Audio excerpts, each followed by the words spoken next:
Hello everyone, my name is PNK and I had the absolute pleasure of playing the Battlefield 6 open beta. And I loved it, honestly. The team play, cinematic gameplay. This is cinematic.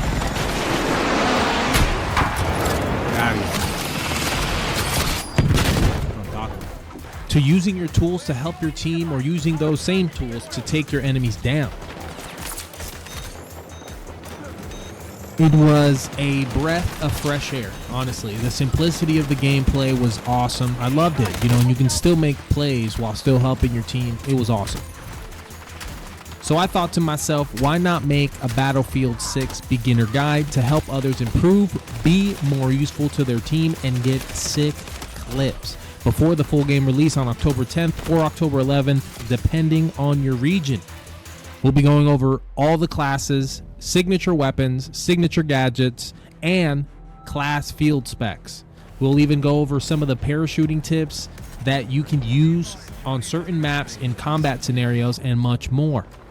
Now, do keep in mind, I did all the testing in the open beta, so some things may change in the future. I will also make another updated version of a beginner guide video after the full game release.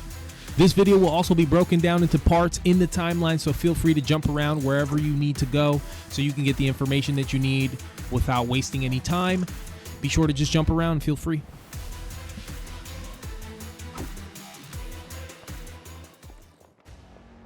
Each class has a set of signature gadgets, signature weapons, and specialization fields. Signature just means that the class you chose has more efficiency with that gadget and weapon. It gives your class a weapon or combat related buff.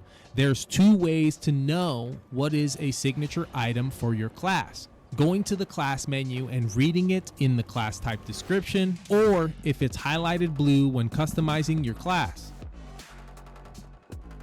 Let's briefly cover field specializations. There will be more specializations to choose from in the future, but this just determines what buffs you can achieve based on your performance in game.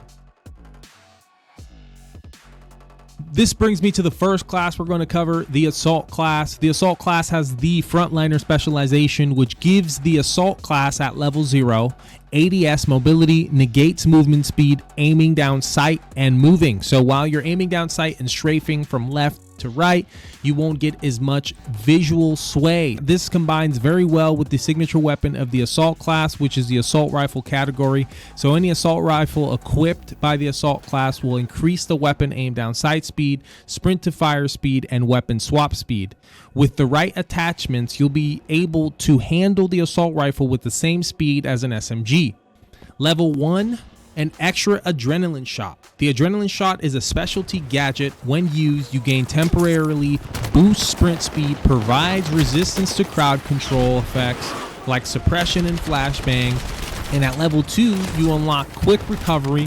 When unlocked, the class now initiates self-heal 50% sooner and faster. So you can be the spearhead of most fights, in and out of fights, hold objectives, including the Assault class has the gunsling specialty, allows the class to carry 2 primary weapons and a sidearm, plus a grenade launcher to do damage to structures or barricades or even vehicles, and honestly just straight up get kills. Then the last unlock is Combat Stimulant. When used, it will reveal nearby enemies on the map, amplify footstep sounds, and muffle all other sounds around a certain radius around your location. And it initiates self-heal immediately after use. Now we have the Engineer class. This has the anti-armor field specialization / field spec, and submachine guns is the weapon the Engineer specializes in, gifting the Engineer better hipfire accuracy when equipping any submachine gun. You're equipped with your signature gadget, a blowtorch, repairs vehicles and repairs assets, but can also destroy vehicles and destroy enemy assets. You also specialize in launchers like the RPG, potentially grenade launcher, and any other launcher. You also have a signature trait called Flak Jacket. You take 33% less explosive splash damage, so if you get hit directly with an RPG, you will not survive. And at level 0, you unlock extra rockets, increases the amount of rockets you spawn in with by 2. And at level 1, improves the reload times for launchers by 15%. At level 2, you get Armor Debilitator. Damaging enemy vehicles will reduce the enemy's team ability to repair the tank by 50%. So it will take longer to repair to full health. Last unlock, when enabled, it will pull out an enhanced version of the Blowtorch with the ability to repair and destroy vehicles and assets with 50% more efficiency. When looking for an opening to shoot your launcher against a tank, if you aim for the back of the tank where the back hatch is, you'll do a lot more damage, almost to the point where you'll probably only need 2 rockets to destroy a tank. Then we have the support class. This class can really change the tides of the fight. The support class is equipped with a signature gadget called Supply Bag. This supply bag, when used, if you or your allies are inside the green circle, it replenishes all equipment, ammo, and begins replenishing my health immediately after deploying it, even under fire. Your signature weapon category is LMG, the light machine guns. When using a light machine gun with any other class, when sprinting while your LMG's out, your sprint speed is slower than your average weapon sprint speed. But when using the LMG combined with the support class, there is no sprint speed penalty when sprinting. You'll have an easier time repositioning in fights and helping teammates by using your signature gadget, Deployable Cover. Deployable Cover has a large health pool against bullets and explosive splash damage. You can pull your teammates into cover quicker and resuscitate them in just 4 seconds with your signature trait, Quick Revive, or even quicker than 4 seconds, pretty much near instant with the defibs. Quick tip about defibs, you don't have to charge the defibs all the way to revive allies. You can just tap the button.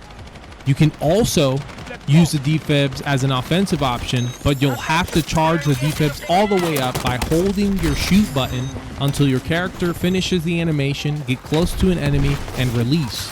You can sprint while holding a fully charged defib. Then if you don't hold it long enough and let go prematurely, you'll only do 50 damage instead of the full one shot 100 damage. It can be helpful in tight situations. The Field Spec Combat Medic at level 0 gives you field sustainment. Distribute health packs to teammates when they directly interact with you.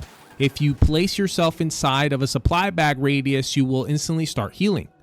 Level 1, Revive Recovery. And at level 2, Defense Focus gives defense gadgets you use more efficiency, so your deployable cover will have more health. So I'm assuming they're going to have more defensive gadgets as well. And then the last unlock for this field spec is Aid Station. You can get close to allies and replenish all their needs for 10 seconds without having to use your supply bag. When activated, and have a revive speed increase from 4 seconds to 2.5 seconds. And a quick tip, when it comes to reviving teammates with any class, you can revive them while prone and still drag them simultaneously while staying tucked safely behind cover.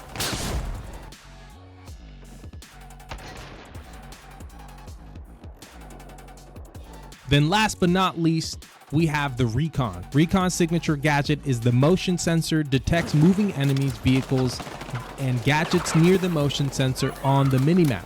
But if the enemy goes prone or crouches, they will remain undetected. Recon's signature weapon are the sniper rifles. When equipped by the Recon class, you hold your breath to steady your shot. You'll be the only class that has that mechanic with sniper rifles. And you'll have a quicker rechamber speed between shots, so you'll be able to shoot your sniper rifle quicker.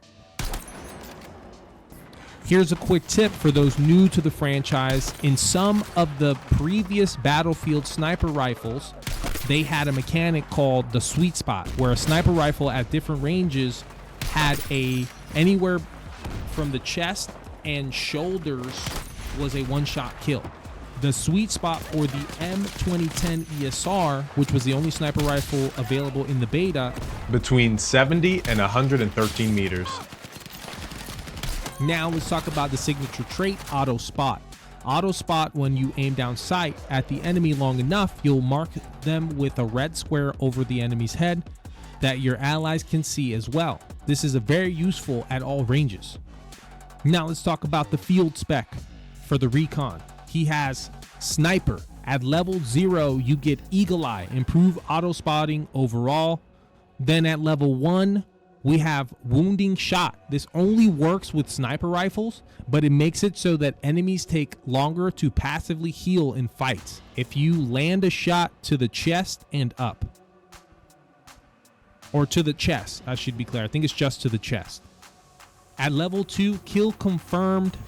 Headshots from sniper rifles are unrevivable. I've gotten hit with this so many times. It's good because in a lot of situations where, if you notice, like Conquest, every time you die you lose a life. So now that guarantees that the team loses a life. If you're good with headshots, be sure to be landing them headshots, baby. Then we have the last level. You get UAV call-in. Call in a UAV to shadow you and aid in spotting enemy combatants. So any enemy player in the UAV's radius will be spotted on the map.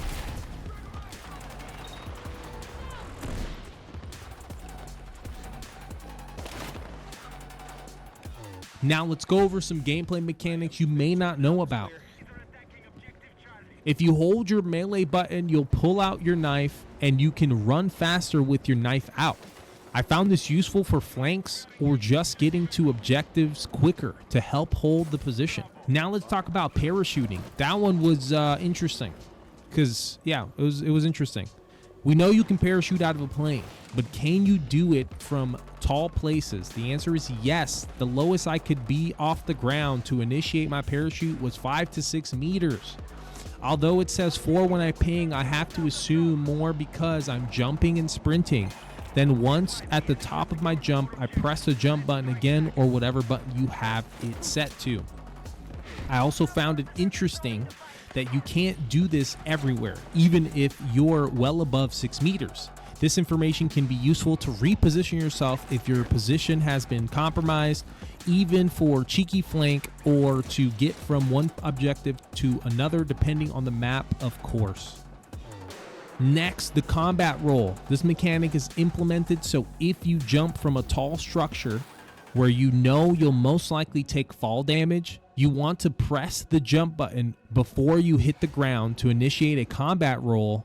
You'll take 25% less fall damage based on how much damage you took. For example, if you take 50 damage from certain height, then if you combat roll, you only take 25 instead from that same height out of the 50. And that concludes the video. So be sure to like and subscribe if the video was helpful in any way. Have a great rest of your day. Peace out.